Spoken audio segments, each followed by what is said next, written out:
Now, most companies, I would say that would be the kiss of death. But this is Apple, and they've got a giant cash cow, and they've got a giant war chest, so they can afford to do that. But it's going to take them a lot of time.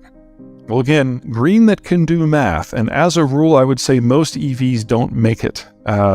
If you believe Tesla, you can break even on your carbon debt in a matter of a couple of years, and maybe even economically a few after that. The problem is that Tesla data assumes that your electric vehicle was fabricated with 100% green energy and is fueled by 100% green energy, and that is just not the case. Most of the processing and most of the middle steps in manufacturing are powered by soft brown coal in China, and then even in California, only half of the grid is green.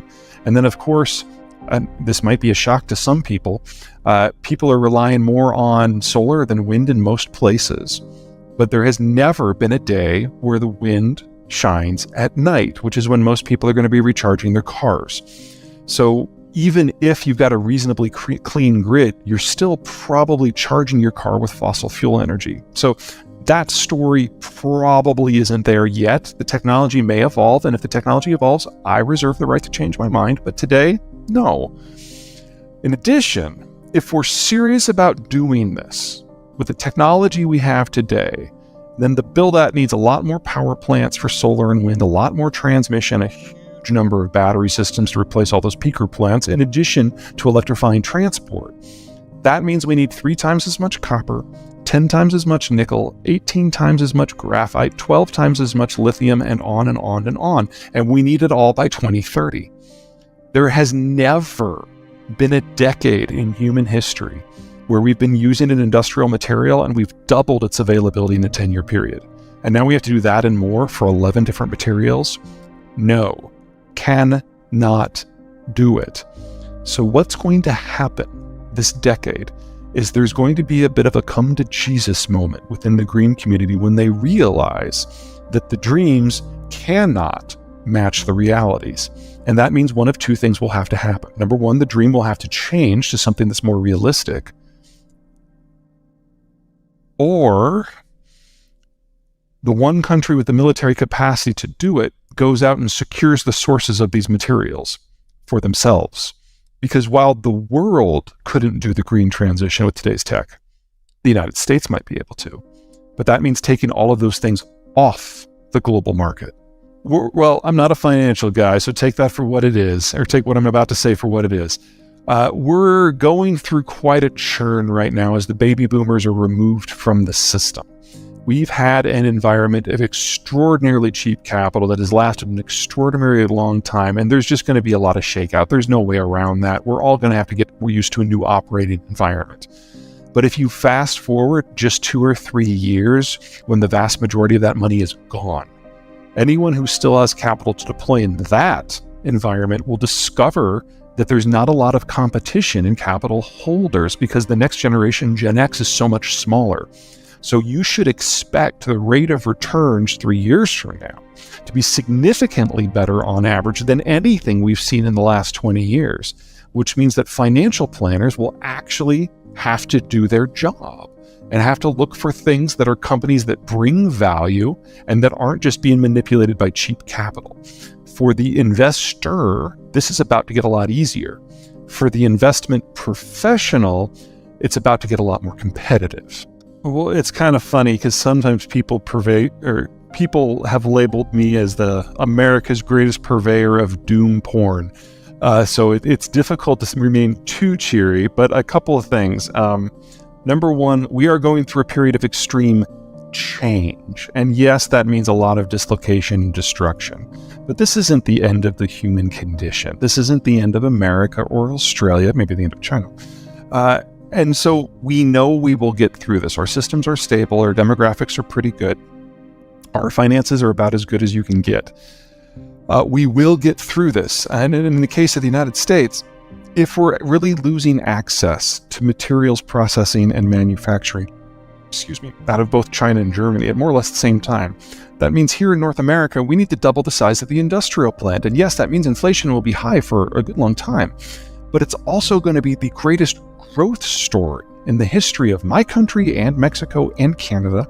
And on the backside of this, we will have built a supply chain system that uses less workers, is more capital efficient, is more energy efficient, that employs locals to serve local markets, that's cleaner, that's more responsible, and it'll be largely resistant to international shocks. This is a good story. We just have to get from here to there. Let's put the financial question to the side for just a moment. We'll come back to it. Let's talk about everything else. Everything else looks pretty good. Yes, you have gone hook, line, and sinker supplying commodities to a price-insensitive Chinese market. And yes, as China breaks down, you're going to feel that. That's unavoidable. But you have far better relations with the nations of Southeast Asia, which collectively are going to pick up a lot of the pieces that the Chinese are going to drop as their industry collapses. They're not as price insensitive. It'll be slower growth, but it'll be more sustainable and more healthy moving forward. That is also a good story. I would also say there's an opportunity here for Australia to do something that it has shunned doing until now, and that's moving up the value-added scale yourself. A lot of those materials processing that the Americans are so paranoid about, guess who's got the raw materials? Guess who has some of the cheapest energy in the world? There's no reason that Australia can't play a role in upgrading the lithium and everything else that the modern world is going to need. And you also have the skill sets to do it. And you can even do it in green power in a way that we can't do it in the United States because your solar potential is so huge. So there are a number of things that suggest to me that we are looking at another couple of solid decades of growth for Australia.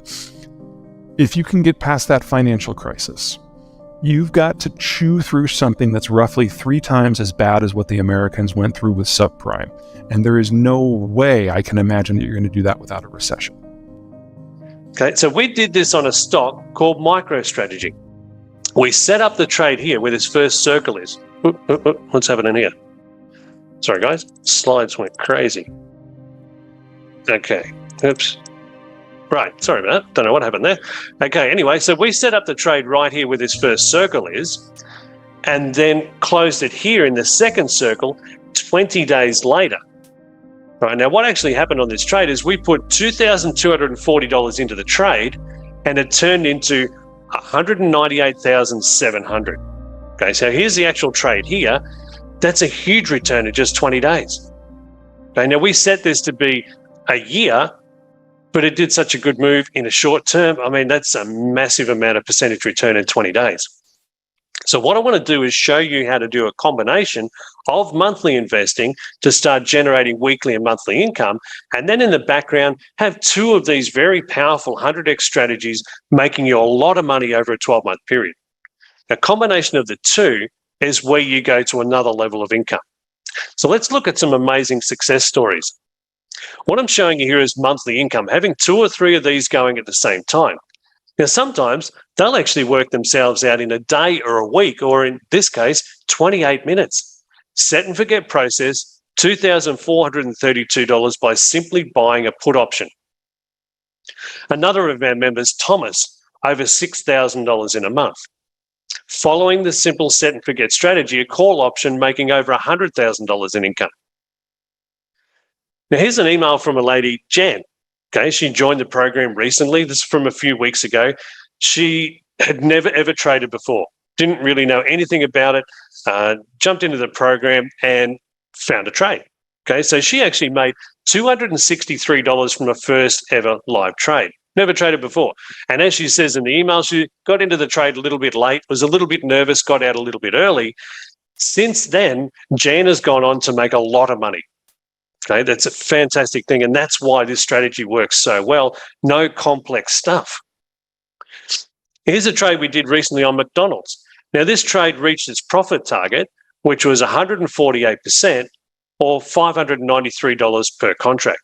Automated set and forget income. Now, you'd have to admit that owning gold right now is a very smart move. But here's the problem, right? Not everyone has the availability of cash to go and do so. Why not trade options on gold and then use that profit to go and buy the physical gold? So what we did here is you can see blue line crossing above the red line, blue line crossing above the red line, went and bought a call option. And so we entered the trade on the 16th of March for a cost of $2.21. They exited the trade at $8.62 on April 18. That's a $641 profit per contract, or a 290% return in a month. Do you think that you could do a couple of these, create enough cash from doing so, and then go and buy the physical gold with your cash from trading? Here's one on silver, another precious metal. 21st of March, we entered the trade for $1.07. Why did we get into the trade? Blue line crossing above the red line here, blue line crossing above the red line here, go and buy a call option. Okay, here's one of our members that actually did this. This is his particular trade on silver, his second live trade ever. Okay, so entered on the 21st, like I said, cost was $1.07, closed the trade on Tuesday, the 4th of April. So went from $1.07 to $3. That's a $193 profit per contract, or 180% return in 14 days. Now, the trade did go on a little bit further and he could have stayed in a little bit longer, but it's his second live trade. Did he learn from that? Has he made some massive changes and profit income since then? Absolutely he has. Because you can see here on the 12th of April, it's still saying hold your trade.